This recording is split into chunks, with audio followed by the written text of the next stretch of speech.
आज 9/11 है और 9/11 का जिक्र होते ही लोगों को 11 सितंबर 2001 को अमेरिका के न्यूयॉर्क में हुए आतंकवादी हमले की याद आती है।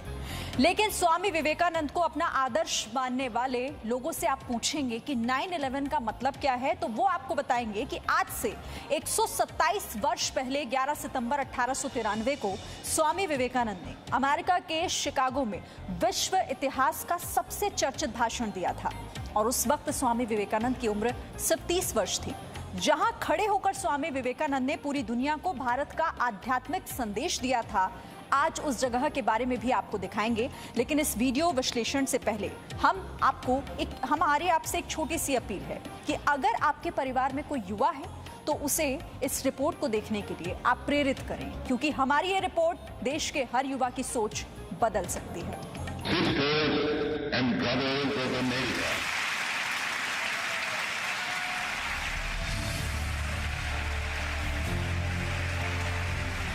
शिकागो में ठीक 127 साल पहले इसी हॉल में खड़े होकर स्वामी विवेकानंद ने हजारों की भीड़ के बीच दुनिया को भाईचारे का पैगाम दिया था।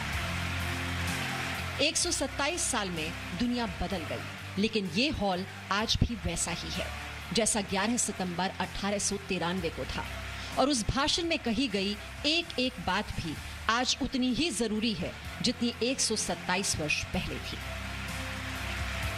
21वीं सदी में आतंक और दहशत के माहौल के बीच शायद स्वामी विवेकानंद के संदेश का महत्व कोई समझता नहीं है, लेकिन एक बात है जो अमेरिका के हर नागरिक को याद है, और वो ये कि भारत के एक सन्यासी ने 127 वर्ष पहले उनकी सोच बदल दी थी। 127 वर्ष पहले दिया गया वो भाषण सिर्फ इसलिए ऐतिहासिक नहीं है क्योंकि उसे देने वाला एक हिंदुस्तानी था, बल्कि उसके मायने इसलिए भी अहम हैं क्योंकि एक समाज के तौर पर अमेरिका को स्वामी विवेकानंद से बहुत कुछ मिला है। यहाँ ये समझना भी जरूरी है कि ऐसा क्या था जिसने 30 साल की उम्र में एक सन्यासी को स्वामी विवेकानंद बना दिया, और इसके लिए देश की राजधानी दिल्ली से लगभग 2789 किलोमीटर और स्वामी विवेकानंद की जन्मस्थली कोलकाता से लगभग 2350 किलोमीटर दूर समुद्र के किनारे बसे भारत के अंतिम शहर कन्याकुमारी जाना जरूरी है। ये कन्याकुमारी की वही पावन धरती है जहां पूरे भारतवर्ष की पैदल यात्रा करते करते स्वामी विवेकानंद 25 दिसंबर 1892 को यहां पहुंचे थे। विवेकानंद की निगाहें समुद्र में स्थित उन शिलाओं पर पड़ी जहां माता पार्वती ने अपने कन्या देवी के रूप में एक पैर पर खड़े होकर तपस्या की थी। स्वामी विवेकानंद को उस वक्त लगा कि जब तक वो इन शिलाओं पर नहीं पहुंचेंगे तब तक उनकी जिंदगी का मकसद पूरा नहीं होगा।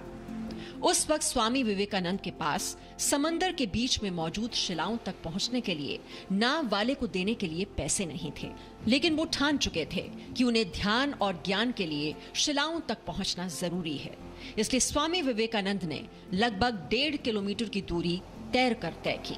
अपने साहस, विवेक और बहादुरी का परिचय देते हुए स्वामी विवेकानंद ने 25 दिसंबर 1892 से 27 दिसंबर 1892 तक इन्हीं शिलाओं पर देवी का ध्यान किया।